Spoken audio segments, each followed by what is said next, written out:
कि प्रभु ये जो हमारा आंख है नित्य प्रति आपको ही निहारता रहे और किसी को नहीं। कैसे कि आंख जब देखे तब तेरा ही स्वरूप रूप, और कोई रूप मेरी अखियों को भावे ना।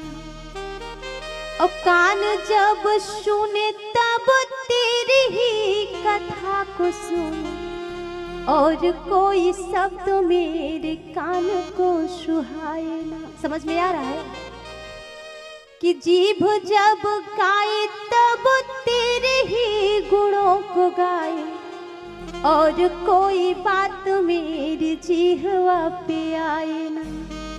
मन मधुकर पद रस पिए झूम झूम, और तेरे पद कंज तजी और कहीं जाए ना। तेरे पद कंज तजी और कहीं जाए ना। जब हमारी 5 ये जो कर्मेंद्रियां हैं, जब ये भगवान में लगाएंगे तब जाके हमारा जीवन सफल होगा। इसीलिए कहा जाता है कि कर्मेंद्रियों को भगवान में लगाइए। 5 होती हैं कौन? 5 ज्ञानेंद्रियां, 5 कर्मेंद्रियां और 1 मन। ये हमारा मन ही है जो पहले ही भटकता है। तो हमें क्या करना है? इसको पकड़ के रखना है।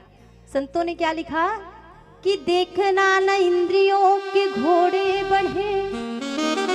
कोई भी काम होता है तो इंद्रियों से ही होता है।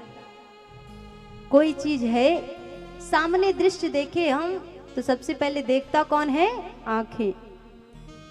आंख देखी और मन क्या करता है? बिगड़ जाता है। जैसे एक आम का फल है, आम देखे तो मन में आया कि ये आम बड़ा सुंदर है। आंख देखी और पैर से हम चले, पैर से ही जाते हैं।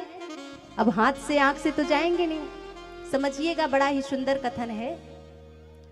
अब हम पैर से गए, आंख ने देखा, पैर से गए। उसके बाद वहां पे जाने के बाद तोड़ा कौन? हाथ ने। और वाकई मालिक आ गया वहीं पे। और मालिक आया और फटकार लगाई, डंडे मारा किस पे? पीठ पे। और आंसू कहां से आए? कहां से आए आंसू? आंख से आए। तो जिसने देखा वही दर्द सहा।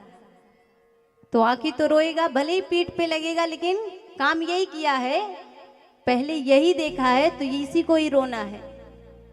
इसीलिए कहा जाता है कि देखना न इंद्रियों के घोड़े बढ़े, इनमें हरदम ये संयम के कोड़े पड़े। अपने रथ को सुमार्ग बढ़ाते चलो, गीत गोविंद गोविंद गाते चलो। भगवान के नाम को लीजिए, लेकिन इंद्रियों को संयम करके। अगर इंद्रियां अपने वश में हो गई, अभी अभी मन में आया कि बैठ के यहाँ पे फालतू ही कथा सुन रहे हैं, एक काम करते हैं, रास्ते में आते वक्त वो जो जलेबी की दुकान पे देखे नहीं थे जलेबी, या ठंडी में गरम गरम जलेबी खाते तो कितना बढ़िया रहता। अब कछु तो वहां उठ के तो धीरे से चले ही जाएंगे, चले जाएंगे कि नहीं? तो जाना नहीं, क्या करना है? इंद्रियों पे काबू करना है।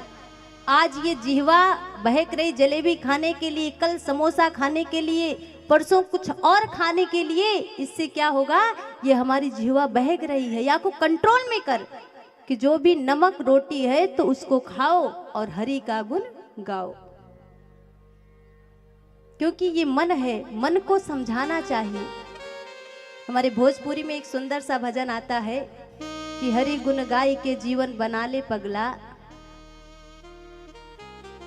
बहुत ही सुंदर भजन है। आप लोग की समझ में नहीं आएगा? आएगा? गाए हम लोग? अच्छा। हरि हरि गुण गाय के जीवन बना ले पगला, हरि गुण गाय के जीवन बना ले पगला। प्रभु गुण गाय के जीवन बना ले पगला, हरि गुण गाय के जीवन बना ले पगला।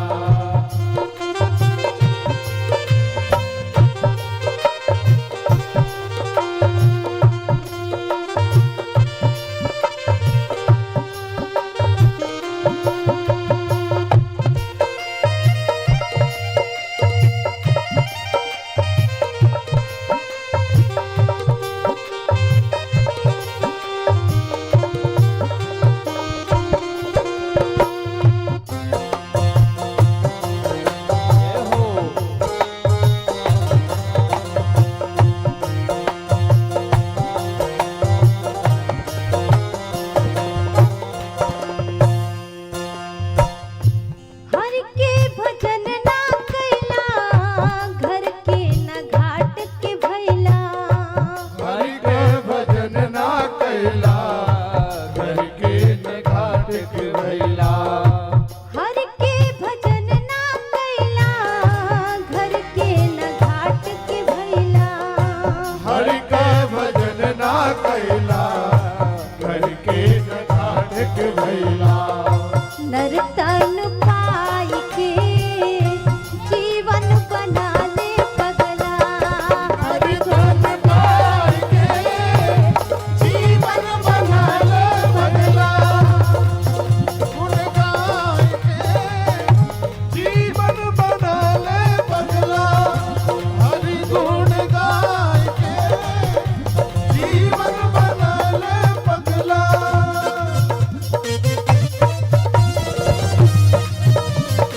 बोलिए सांवरिया सेठ की।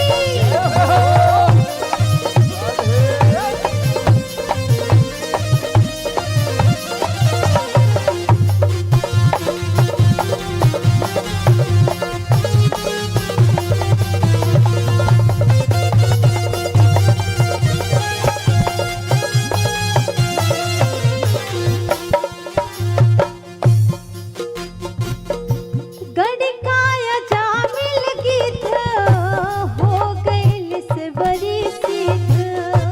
गज का गजा मिल गीत हो गई सबरी सीध। गड़िका कौन थी? गड़िका एक वेश्या थी। कथा प्रसंग आता है भागवत में। गड़िका भगवान के नाम को लेके वेश्यावृत्ति करती थी, वो भी तर गई। और अजामिल तो वेश्या को अपने घर में रखा था, वो भी तर गया।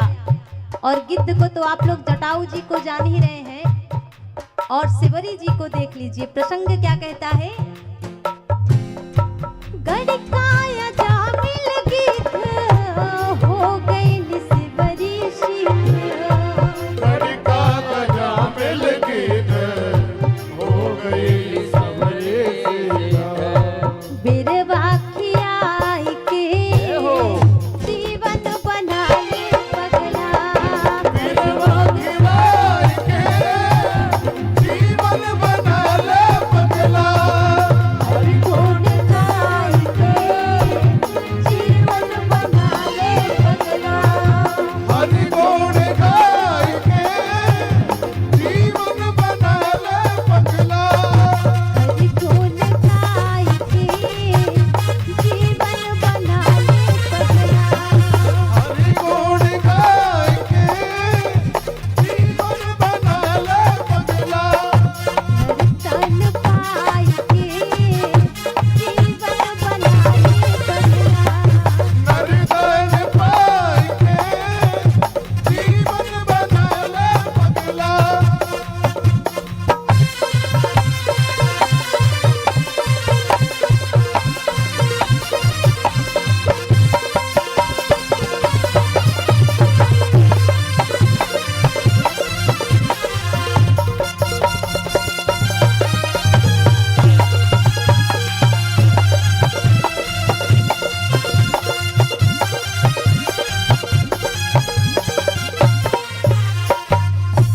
हरि गुण गाई के अरे जीवन बना ले पगला। पगला यानी मनुष्य को बोला गया है कि बावरे भगवान का नाम लेके अपने